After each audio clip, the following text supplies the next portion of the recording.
So I guess we are on the second of a very foggy day in Delhi. So we've lost some of our colleagues, but it's always nice to have a cozier crowd to discuss with. This is the first time I'm sitting in this kind of format. I can only hope that you do have a bald patch? You don't. No. You have a bald patch? No. At the moment, So no. I don't either, so I think we are okay. There we Anyway, and so we are here to talk about de-risking urbanization and the development of cities. And I was warned as I took over this responsibility to focus on the positive and not dwell on what the challenges are. The challenges are too many and too daunting, but we need to try and focus on what the solutions are. Now, as I was looking at some of your comments about the subject matter, I thought it might be useful to subdivide the conversation into three segments.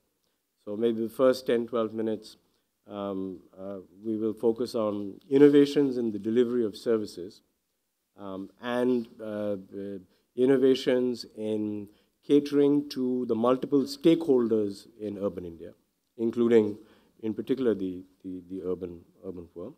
Second, we can spend a few minutes on financing and funding of city development. And third, and probably the most important, we should spend a little time on governance. So I guess all of you know the broad contours of the challenge. According to the 2011 census, I think we are 380 million in urban India today, probably going up to 500-600 million over the next couple of decades. But what I think a lot of people don't fully appreciate, and this is a very important and frustrating aspect of the narrative in India, is that over the next couple of decades, we will probably end up with more poor in urban India in absolute numbers than in rural India. That could well be the case as urbanization proceeds. So whereas a lot of the discussion and debate in our country is focused on improving the lives of rural India, there is not nearly enough discussion to figure out how we manage the transition, inevitable transition, to urbanization. What has been happening is that urbanization has been taking place in an ad hoc manner, and service delivery is completely, shall we say, chaotic.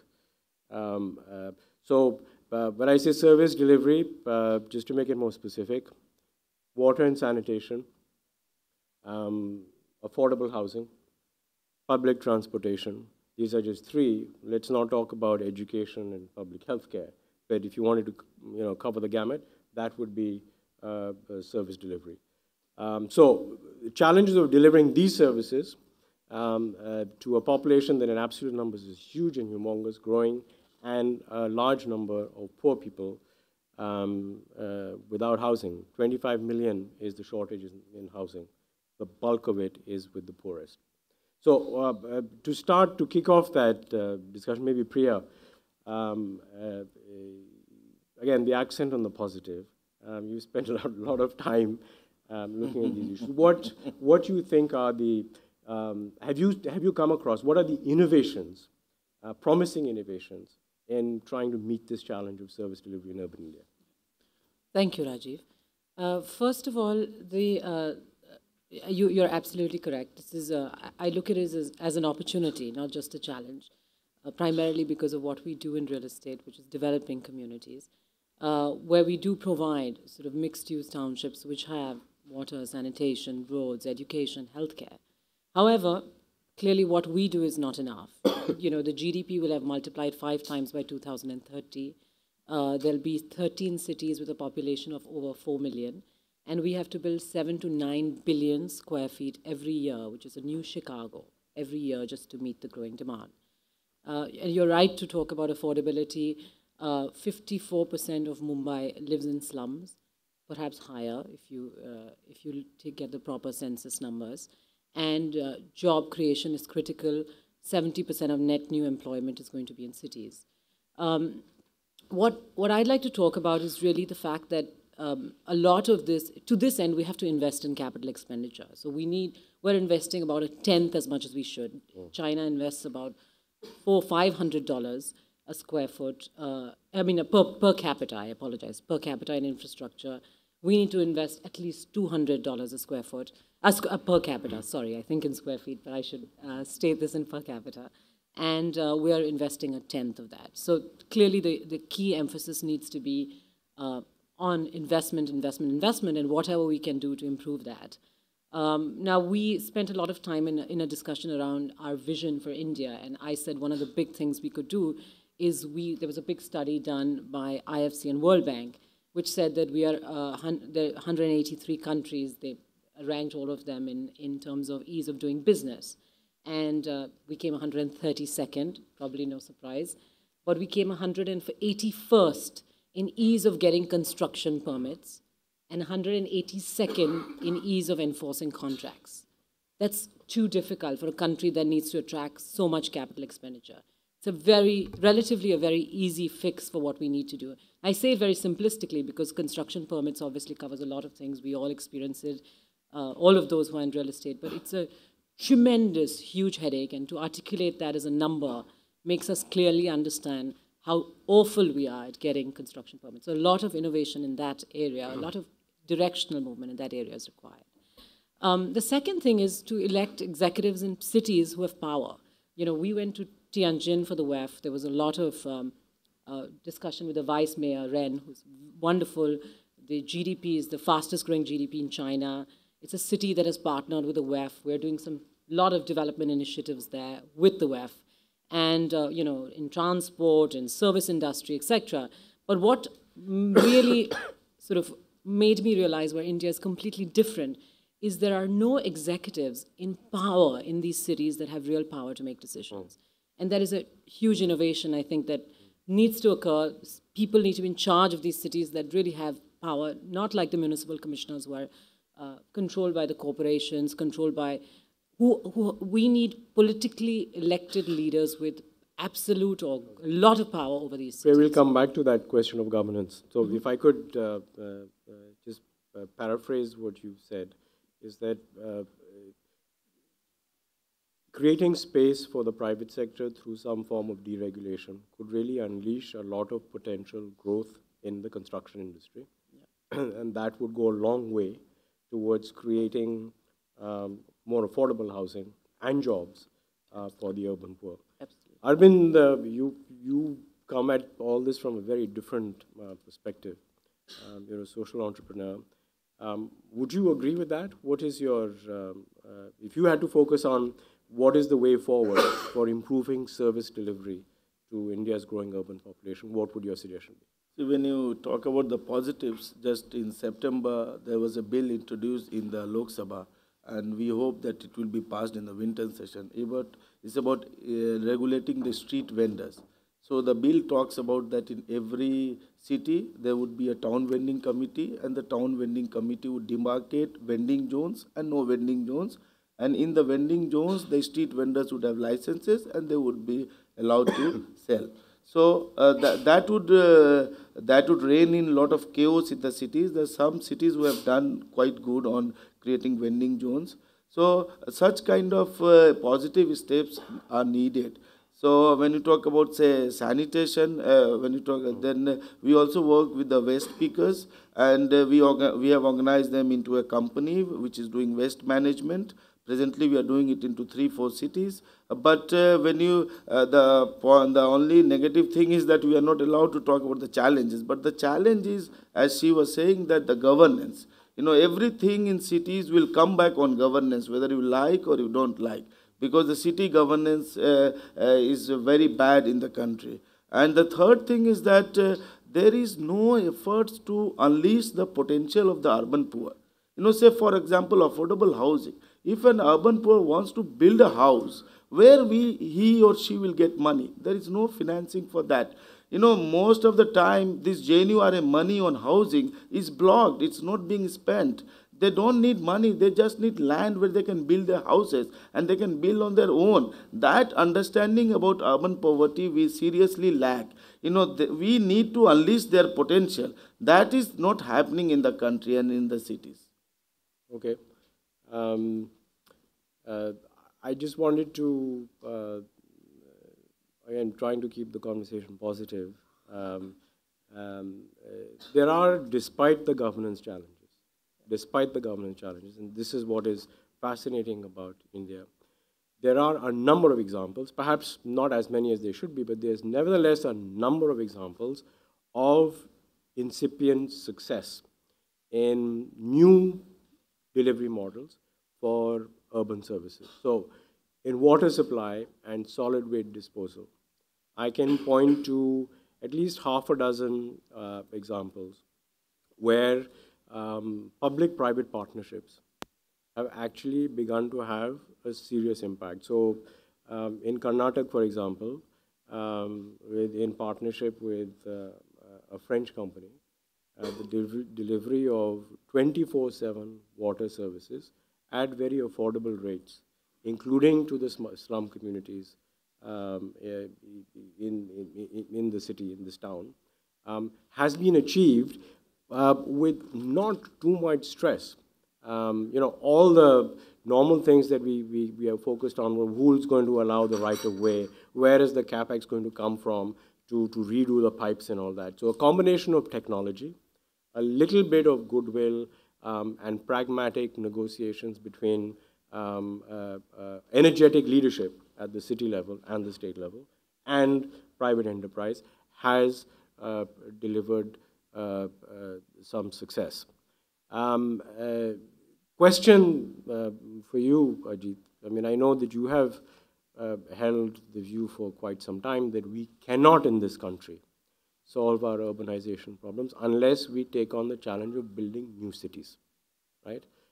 If the problems of governance that both Priya and Arbind have alluded to were not hard enough in existing cities, how would you challenge, how would you solve the problem of governance in building new cities? Well, when you are discussing, I thought you kept the governance to the last. I know, but the pressure is just overwhelming. So well, that if we are going to bring it, governance is the most important issue. First thing is that the city should be allowed to manage itself. Whether it's a big city like Bombay or Delhi, or whether it's a small town like Surat or Ratnagiri, I think this is something that is missing in India. The institution of the mayor is missing in India. Without this, you're not going to be able to get sufficient urbanization and successful urbanization. It has many advantages. First advantage is that the city governs itself. And therefore, those who govern the city and manage the city are accountable to the people, and very closely accountable to the people. And that keeps them more honest, that keeps them more getting the job done. Second important thing about this is that we need to understand that the city may have to decide what it wants to do. I'm horrified at the idea that the Indian Parliament should be passing a law of how each town or city would be managing its vendors. It's none of the government of India's business. It is the business of the city, how it wishes to deal with its vendors, how it wishes to do, until you leave it at that level. Vendors have many uses. Apart from providing services and cheap services, they also provide eyes on the ground and provide security to the place. So there are a variety of things which I think would be still left to the city to decide. So until we create these urban units, and we are going to urbanize rapidly. You have talked about already 200 million in 20 years. It will be 400 in another 10, 15 years. So we are discussing a huge migration. So coming back to the point, so this is absolute imperative. One might say, oh, we will not be able to do that first. Let's get down to doing something else first. Yes, we will still manage to get something going. But your final and ultimate way things will improve is only when you create city government. Now, when you come down to some, we have got some very great holy cows that we always keep discussing. Affordable housing, affordable. What do you mean? The very definition of the word poor means the person does not have the money to build a house. So you have to create rental housing in cities. Today, all the policies are such that they discourage rental housing. From rent tax to giving tenants almost rights of ownership, therefore you don't get. If you go back to Bombay, for example, and you see Ballard Estate or any place, these are 5- and 6-story tall buildings sitting on a footprint the size of the floor, which means you are talking about 6 FSIs, and they were built then. You'll see large amount of housing, except for the very rich. Everybody in Bombay lived, from the lowest worker to a middle class civil servant, lived in rental housing. So we have not built any rental housing in this country, nor do we have a policy. All our ministers get big bungalows, whatever strata of society, economic strata they come from. When they come to Delhi or they come to Bombay or Hyderabad, if they were forced to live in rental housing, they would probably think of better policies. So, and the slums, therefore, is the answer. The slumlord has provided that answer of creating rental housing. Because the poor man that travels to the city for work, he comes there because he knows he's going to get work there. He doesn't have money to quickly build a house. He quickly needs some place to park himself. And he finds the slum is the cheapest form of housing. And so if you don't build cities in a planned way, if you don't give them independence, slums is the way things will happen. Can I just take that up? I'm just going to, I'm going with the flow, so I'm going to mix everything up now. Just a thought just occurred to me, and this is a question addressed to you. First, actually, to you, Arbind. Do you think that the urban poor would actually take to rental housing if it were provided in a? Yes. No, as he said, in any case they are taking to rental housing, and that too in a shanty way, in a poor condition. So I would say that they should be finance should be accessible to them, so that they can purchase houses over a period of time rather than wait for those. So this is then a question for Priya, from a real estate developer's point of view, right? Would you develop housing stock for renting if, let's say, we were to come up with innovative schemes to improve the yield to you and yet keep it affordable to the person that is paying? Rajiv, first of all, absolutely yes. And secondly, I mean, if you look at the model of, let's say, the UK, where rental housing is very common, it's very, the policy is supported, the financing is available for it, and more importantly, the government provides subsidies to the poorest who cannot afford it. So, for instance, at any time a development is made, a certain amount is reserved for affordable housing. And then, just like in China, subsidy vouchers are provided to people so that when they move to an urban area, they cannot afford rental housing and they get a subsidy, not dissimilar to our public food subsidy. I mean, obviously, our public food subsidy has its own challenges, but if it's a direct rent subsidy provided, it will allow people not to move to slums and allow developers to actually create a market which even the poorest can afford. James, do you want to chime in on this? Well, just to pick up that point, I mean, in the UK, I think the government played quite a neat trick because, as Priya says, there is housing benefit which goes to the poorer member of society. And the way the social housing is financed is by securitizing, in effect, the housing benefit. So the cost of capital comes way, way down because the risk to the financiers is the government housing benefit cash flow rather than the poorer member of society, who are obviously not going to be a good credit risk at all. So in that way, I mean, over the last, I think the current figure is around £50 billion worth of debt has been raised to fund social housing in the UK at a very, very low cost of capital. Against the receivables of the rent? Against the receivables of the housing benefit, not the rent. Housing benefit. So it's the government cash flow that is providing the security rather than the rent from the tenant. And the debt is raised against that. Yeah, that's very interesting. Yeah, and So it also happens to be we've positive. come up with a very concrete suggestion in this conversation. You know, concrete suggestions, wonderful ideas are sitting around the streets of this land. Right. Nobody is willing to pick them up. All right. I'm glad you started that.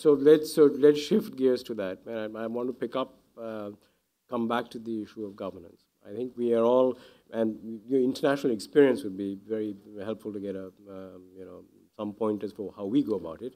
I think everybody knows that governance needs to be decentralized in Indian cities, right?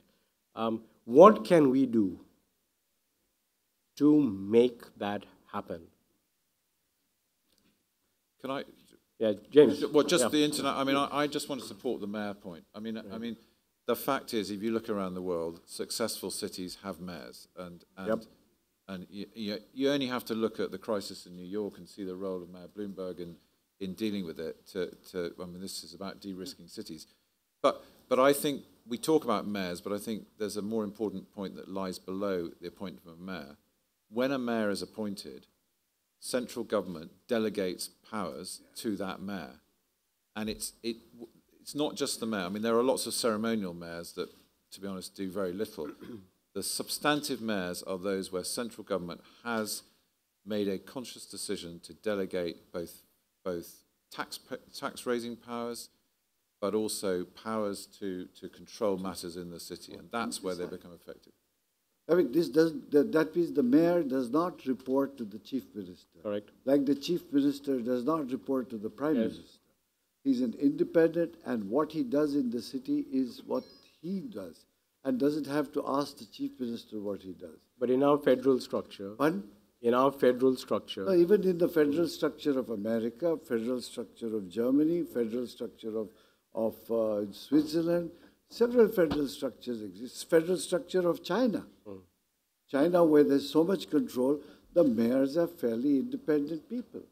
And therefore, it's important to understand that city can work best only when it governs itself. right? Of course, there are some intercity issues which the state has to look at, just as interstate issues which the central government has to look at.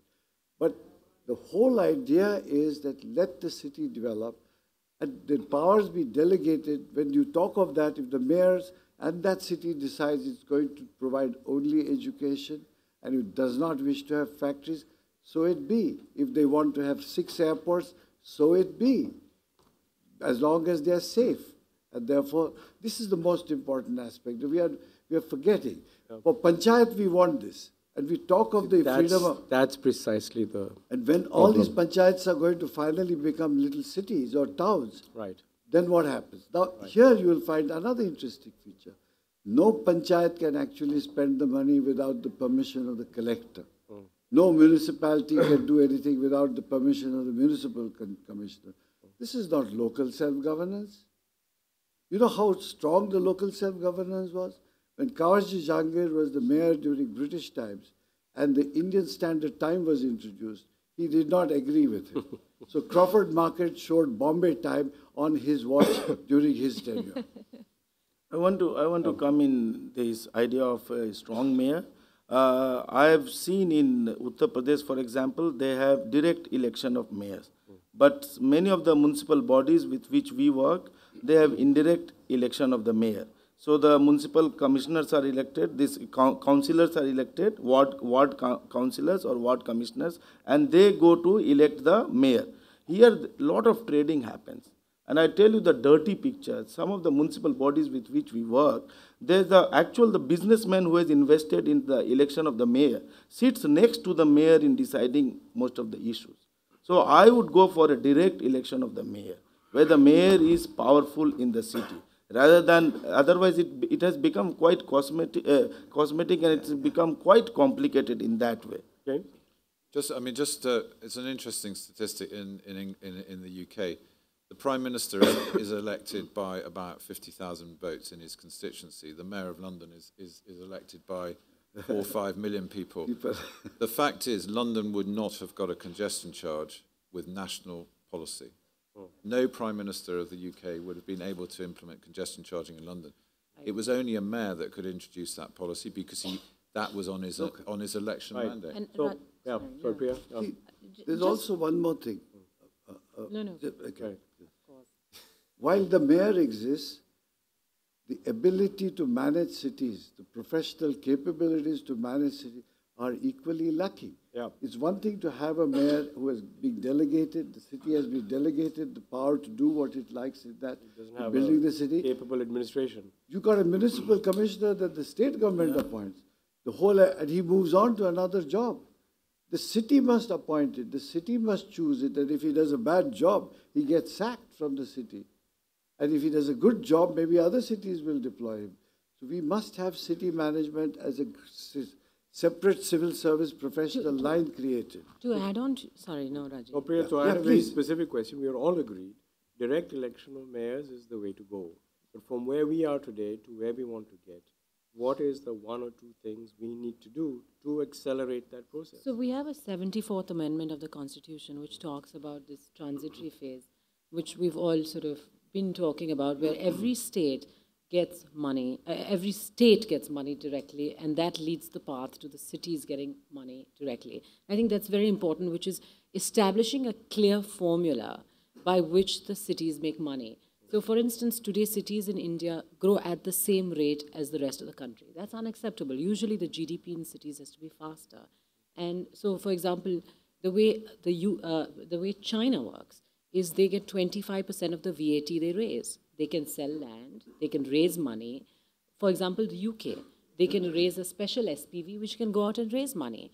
They can sell land again, and they also get grants. So, for instance, this is all very clear, very formulaic, so that we don't kill the proverbial golden goose, the city of Mumbai or Delhi, etc., which raise the vast majority of the tax receipts of the country, and really almost all of urban India that raises the tax receipts doesn't get any proportion of the money it deserves and needs. And therefore, I think if you start with that, then you clearly start to create a pot of money that then people in government are interested in spending, and you empower and have something that the election is worth talking about. I'd like to make an observation and then get your comments on it. We're all struggling with this. How do we get from where we are to where we need to go? And I'd like to submit the following hypothesis, that we are actually further along this journey than we give ourselves credit for. The reason why we are further along is actually just pure and simple the logic of politics. And one of the very interesting features of the 2011 census is the capturing of data on what they call census towns. Census towns are not urban local bodies, are actually gram panchayats, village, governed as villages, right? But in physical form, population density, everything else, they are exactly like urban areas, right? Now, my hypothesis is maybe not in the next election, certainly not, but certainly over the next decade, right? Given this shift of population and the nature of urbanization that is taking place, the urban and peri-urban population that is politically active and influential in this country will become so large that these changes will become inevitable. Do you have, as an outsider, do you have a comment? Well, it's interesting when you think of hierarchy in a country. This is Priya's point, I think, that most countries have a hierarchy of central government, state, city, local government.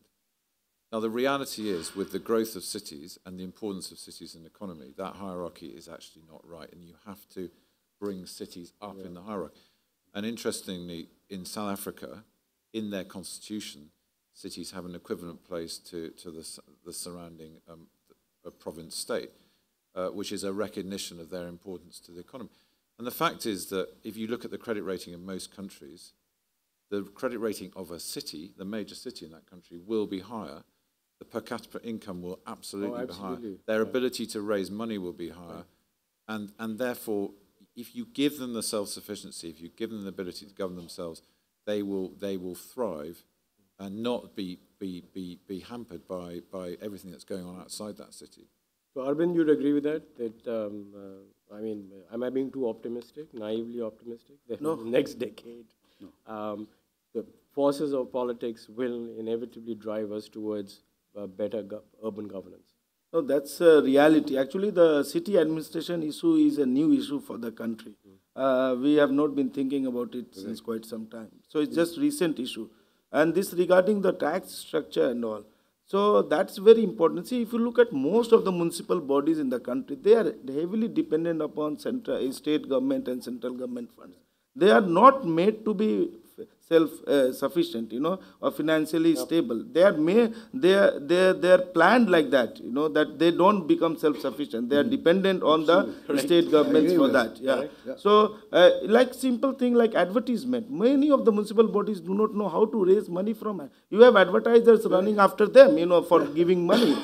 We have street vendors running after them for giving tax, but they don't want, because that's not what they are made to be. And the officers who get posted, they don't have any experience in urban administration. That's the worst part. That's why I agree that let the mayor appoint a person who has exposure on urban administration. They come from district, they have been district magistrate in some states, and they come with big egos, and they don't want to understand the urban issues. And so there's a conflict. And another problem with this indirect election is that the ward councillors, the ward commissioners, those who get elected in the ward, they are only interested in people who have voted for them.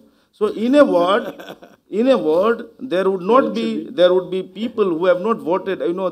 They would be residing somewhere else. Their name in the voter list would be somewhere else. So they are not interested in the market. They are only interested in few localities, which is their vote bank.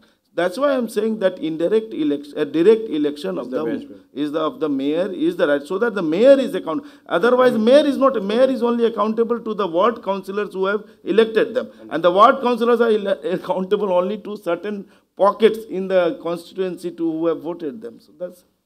See, there's also one more thing. Just as we talk of mayors, while you are right, your analysis of how the population will now live in cities, and therefore it will be the insurance that this will happen. But that means you will now get votes for making this happen. Yes. But leadership will have to be shown of what is that power to the city. And that would include the right to appoint the municipal governance staff. You may have schools or colleges or things that are creating a cadre of officers that you can choose from. But the choice should be that of the city. The police is not accountable to the city in this country. Yeah. And this is another big, because the police is... Yeah, so Delhi is another story, because it's a union territory. The fact is that every other place, we've got to have this. So we have to create, as leaders, as thought leaders, we have to create this structure pursuant to the 73rd, 74th Amendment, and put it forth for conversation and discussion and debate, and persuade people in members of parliament that please pass this legislation quickly. Perhaps some state wants to pass that legislation quickly, because there's no timing on that legislation. So once we do that, we'll get a model that people can follow. As I said, why directly elected mayor? Why the police commissioner should be reporting to the city? Why should the municipal commissioner report to the city? How to create a cadre of city managers that understand the city. And we have to do this so fast, we also have to understand the public-private partnership model better. Because we can't do so many cities in such a short time without this kind of participation. And we have to bring in civil society and NGOs into this discussion.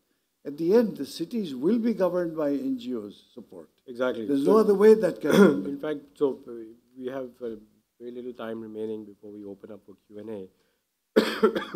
I wanted to use that as a segue into the one set of issues we haven't addressed, and that's funding and financing. So you talked about public-private partnerships. There's another aspect to the funding challenge that I wanted to place on the table. It's always struck me that when you compare China and India, that in China, because land belongs to the state, and as land use changes from agriculture to non-agriculture, through rapid urbanization, that increase in the value of land is actually captured by the municipalities. And then after a few inevitable leakages, it is, however, reinvested in municipal infrastructure. In our country, what is fascinating is that this value accretion that happens through change in land use is captured entirely in the private space. In the private space. Or in the hands of the state government. Is it really? Most political parties have made cities their colonies. Right. So, but it is, so when I said in the private space, meaning it's not coming through government program, it's either being funneled off, so this is where the big corruption happens. So it's spent in the villages of India, right, and it's collected in the city. Right. That's why I say that the political parties of India at the state level have used the cities as their colonies. Right. Yeah. So exactly. Yeah. So they send land use rights in Mumbai to take the surplus to reinvest and that money is spent in some cooperative sugar factory in the middle. Correct. Of nowhere. Correct. Planting cane where they shouldn't be planting. So, James, do you have any lessons from elsewhere in the world about how we can unlock the value of land? Well, I think to fund the two most successful, not the most successful, two of the most successful cities in the world are Hong Kong and Singapore, where clearly land monetization has driven growth. China would be another example. I mean, the MTR, which is the transport authority in Hong Kong, is a property company masquerading as a metro company. Right? It is a property company. So I think the first point I would make is for new cities, this should be much more manageable because the city should be able to grab hold of the land before the public money goes in, before the private sector money comes in. And I think, to be clear, public money always has to go in before to enable the private sector investment. Rajiv, I think that's sort of a little bit hard in the Indian context, and I'll tell you why I say that. I think we've already fragmented our land holdings. They're already under the old Indian laws. All land holdings are mostly fragmented unless they've been aggregated for development. And so to go out and say, well, we'll do what Singapore does, which is 90% Singapore Housing Board. I mean, 90% of housing in Singapore Housing Board, HDB, I think. And to try and do that is going to be relatively hard, I think. And of course, I'd love to hear your opinion on that in the Indian context, to monetize directly. However, we've seen that happen with Sidco and Mahara and all these other places where they are working to provide, and which is where the government really needs to work extensively, is to try and get some of that uplift in value by permitting. So what they can say to a developer, like anybody, and go up to them and say, well, actually, if you have managed to aggregate 500 acres, then we'd like to work with you and work with you on getting some of that accretion in value, which is where the informal channels are working versus the formal channels. If there's more succinct, simple policy on that, I think that's going to be much better than trying to go out and go down the path of compulsory land acquisition, which is probably... sorry. But there is another method. Sorry, I agree with... I think there are big difficulties. I mean, MMRDA in Mumbai is an example of a body that does effectively monetize and then... But there is another way of doing this. If you can't grab hold of the land, and I agree with you, that is a problem everywhere, particularly in particularly in mature cities. Then the other way is to capture some of that upside through some kind of property tax over time. Right. And increasingly, that is being used as a mechanism. And then cities are securitizing that property tax and raising capital off the back of that property tax to fund infrastructure. And what they're doing is ring-fencing the incremental property tax. Now, the trouble that all ministries of finance have with that methodology is that they ask you to prove that the property tax is genuinely incremental and not substitutional. But that is an increasing way in which cities are using uplift or using development to fund infrastructure.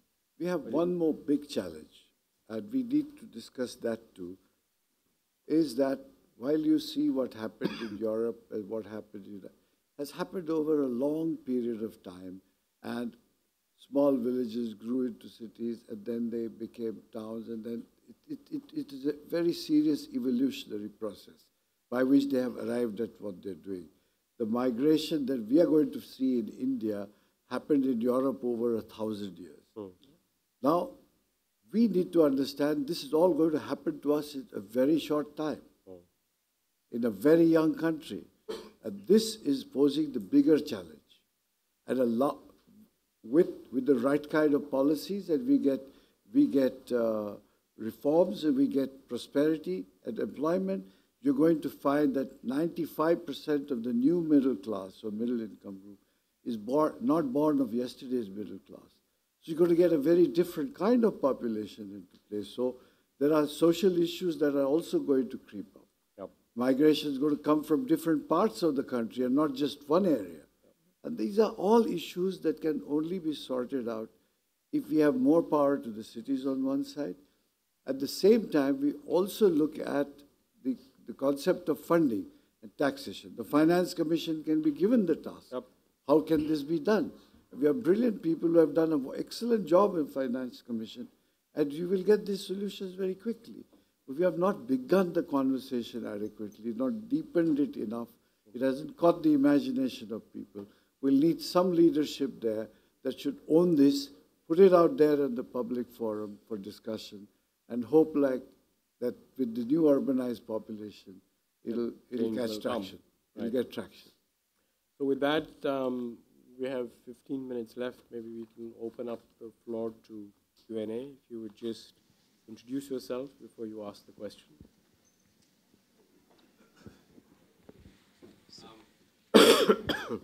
Vikram Gandhi from VSG Capital Advisors. You talked about mayors, which obviously is critical and everyone agrees with that. But if you take the large cities, so maybe Ajit, you or other people who are very familiar with Mumbai or Bangalore, so having a Mumbai mayor with power is good. How do you get from point A to point B? How do you make that happen? Is it realistic to expect that to actually happen? No, but it's not realistic to expect serious improvement in the cities also. Because this is something that you have tried, and you will get, like JNNU, some funding, some improvements, and then because of the urgency of things, Parliament is spending its time passing laws on what vendors should stand on what street in which town and village of this country, rather than protecting our borders and securing the energy security of this country. So you will have to understand that this structural change must take place. And this is talked about.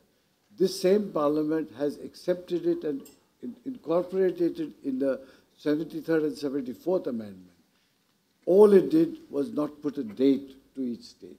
And it's time that, but we are occupied with other things in the country at the moment. But I'm sure sense will prevail, and only then will it happen. But we've got to have leadership, produce enough paper, produce the conversation, launch it at every forum we can. And I think over a period of the next 2-3 years, this consciousness will come.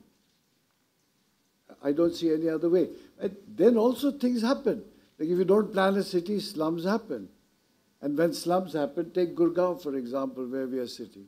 See all those lovely, big, glittering, small, low-cost hotels along the road, as you leave Delhi and come along. Those were slums before. As the city came in, and as prosperity came in, those slums became hotels. So this is the other organic way that things will grow. Right. And some big fire will burn out a good part of it, and again will be rebuilt like it happened in London. So that's also another way things will happen, and I don't rule out that happening. That's one solution, I guess. Yellowstone National Park, you will have a hard chance of James. I mean, I'm not familiar with enough with the political situation in India, but what I would say is that around the world, when empowered mayors have been appointed, it requires the central politicians to accept a devolution of power to that individual, a loss of power to that individual. Yeah, exactly.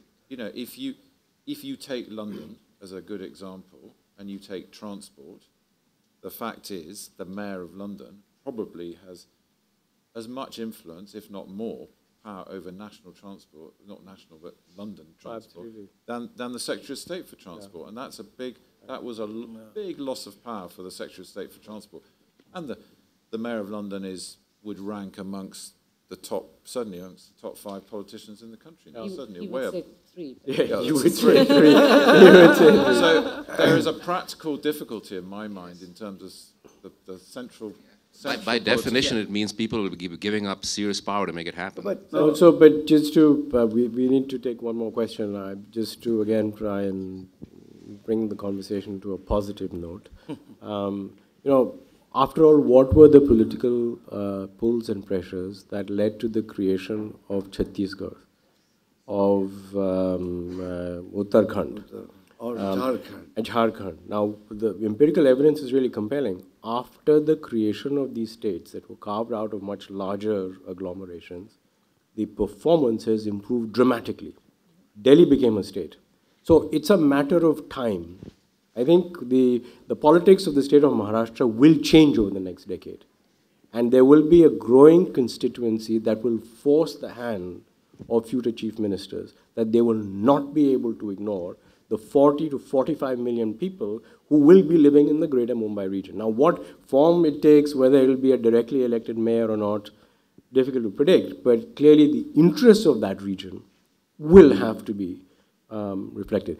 Sorry, we had one more question. Well, just one thing. I just want to give you, on a positive note, if in 1989 somebody would have told you in 10 years you'll have 500 television channels, would you have believed it?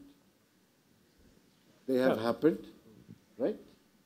We had 2 state-run unwatchable channels. All 700 today may be still unwatchable, but there are 700.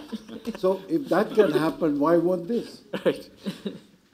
Rajiv, may I draw your attention and then pose a question behind what I'm drawing attention to, which is, it says de-risking Indian cities. One of the biggest risks is health. And health linked to something called the vectors of disease, which are born out of garbage not collected, and which is enshrined in a very strict law created in the year 2000, the Municipal Solid Waste Management Rules 2000, where the clauses inserted there enjoin upon strict penalties, including imprisonment of municipal commissioners if they don't follow the law, in creating sanitary landfills within a time-bound framework, Ajit, which you said, low-hanging fruit. I'm absolutely amazed that despite the plague in Surat, despite everything that is happening in Nidan, why don't you take it up as something which is, you've got the law, you've got magisterial powers within the law, and yet you have news appearing every other day in places like Mumbai or Delhi or Bangalore, which become unlivable for something as simple as a low-hanging fruit, which is collection and sanitary disposal of garbage. See, whatever we discuss in cities will come back on governance. And I'll give you example of some of the municipal bodies with which we are working, without naming them. We are working on the waste management of, say, one city. I will not name the city. And that's part of the best governed, one of the best governed states now. A lot of talk about Bihar. And in that city, the municipal commissioner is giving you different orders. The mayor is giving you different orders. The ward commissioners are giving you different orders. The person who has got the mayor elected by paying money is giving you different orders. There are resident associations giving you different orders. And it's a chaos. Who is the leader in the city to whom you should listen to? There are the sanitary inspectors who were previously there. They are giving you different orders. There are the trade unions who are there from previous, they are trying to pull you in different parts. And if the municipal commissioner is angry, what he will do, he will put the worst people, the best leaders of the union at the garbage collection site, so that, when your vehicles go there for weightage, for tonnage, that person will create problem. And so, and ultimately you are paid by tonnage, so the financial system doesn't work. And for getting the money paid, we have one person who spends the whole day in the municipal office. And he says that the file goes to 17 places before the money is sanctioned. And he cries every time he's able to get the money. It's only our passion for municipal reform that keeps us there. It's only our passion for that. Otherwise, I would tell you, the condition of the waste management in India, Many municipal bodies are outsourcing. It will not be an understatement that many of the so-called waste management companies are playing a fraud with the people, with the municipal bodies. You know, somehow we have shifted to the tonnage-based system, whereby the municipal body pays the waste management company by the number of tons you take it to the site. So there the fraud happens that one truck will make 10 rounds without actually disposing of the waste, you know. So we'll collect the waste, go there, there is CCTV, there are all formalities, we'll do that, we'll take out 1 ton out of say 7-8 tons, and then again come back in half an hour, again have the photograph, again, and that's how it's happening. That's why, no, we must understand that why dengue is anger, why we are suffering from health. We must understand. It's very easy to just give an article, just blame it to the government. But until the administration in the cities happen, you know, I can tell you about waste management. I can tell you about other issues on which we are working. You know, it's a real painful day-to-day experience. Yesterday, somebody rang me up from that city saying that this guy who is at the tonnage, he is not allowing us, we need to give him money. Otherwise, he will not allow us to weigh our vehicles. Today, he returned so many vehicles. And there is such a huge capital intensive for a non-profit like us, you know, and that's the horrible situation. He's given you an idea. He's given you an idea. There's a clause in the Municipalities Act which can help you. Put one municipal commissioner in jail and you will get improvement in administration and you will rule the prime time of Indian television for days. All 700 channels. That is not the objective. No. To get your job done. To get your job done. To get your job done. We have time for one more question from the audience. Yes, take a lady here. Hi, I'm Minnie Menon from Bloomberg TV. My question is to Dr. Lall and James. You know, for the longest time, we've been speaking about novel financial products or debt products to fund it. So my first question is the point you raised about the National Housing Board in England and, you know, how that's funded. Can't we look at customized financial products for the problems that we face, because most of our cities are running out of money as well? Second is that can we have a system where user charges are not being levied? In most cases, I think the largest beneficiary of subsidies in India is the middle class, is the urban middle class, and they can well afford to pay for what they get. So is the success of our cities also predicated on the ability to charge user charges and really make it financially viable? James, I know you had views. Well, I think an expression that's coming out more and more is fair consumer charging. One of the problems with most consumer charging mechanisms is I'm going to use a Western world example, but somebody living in a slum pays the same price for the first litre of water as the person who's filling their swimming pool with their last litre of water. And there is no differential pricing for consumer charging. And that's why I think there is great difficulty in introducing consumer charging. But coming to your financing point, fundamentally, cities, I mean, this would apply to your country, but let's concentrate on a city. Cities need to generate long-term, stable cash flows, whether that's from taxation, consumer charging, confidence in land monetization. And only off the back of that will they be able to do proper long-term planning, which will facilitate growth and reduce risk and resilience. And off the back of that, they will create a lower cost of capital. And the problem too often is that a lot of the funding cash flows, which are then off the back of which you raise the finance, are relatively short-term, relatively uncertain, carry regulatory risk or whatever risk you want to call it. And as a result, it is very difficult to raise low cost of capital money and anything like long-term capital. And therefore, everything costs more. Okay, time for wrap-up. Concluding thoughts. I'll just go around the panel. One positive thought. How best to de-risk cities in India. Priya. Well, empower the master planning. And I think sort of already existing in the existing framework, we have the path available, the regulatory path is there. And I think create a strong and robust master planning department, because no city in the world, any mega city, has been created without great master planning that has been done looking at a 50, 100, 25, even 10-year horizon. I think that's one focus we should have. James? Well, I would say embrace change, because I think those cities that are pushing forward are the ones that realise that the old methods just don't work, and that the world, to be honest, the world has changed dramatically. And so in order to push forward, you have to do things differently. Ajit? Start a major college for creating city managers in the country. And persuade a small city which wants to go places, which wants to now create itself, follow these new practices. And you probably might get a model in the short term. Arbind, you have the last word. Yeah, I think we should also focus on making them financially very viable, with the user charge or with whatever, how taxes and property tax, for example. Parking in Connaught Place is 10 rupees in Delhi. Just imagine, how we are living our own money. And if it is financially viable and financially stable, then it will attract more talent. Otherwise, nobody would like to come in governance. Excellent. I just want to leave you all with a vignette, actually. You just reminded me of this. And it's to your point about fairness and perceived fairness of user charges. There's been a lot of debate about the rapid bus transit system in Delhi. And ironically, the very first corridor they chose was the corridor where the most wealthy people with the most cars were living. Right? It's not the smartest thing to do. But all the time that the BRT was being launched and there were all kinds of teething problems, you should go back and compare the commentary on that between the English language press and the Hindi language press.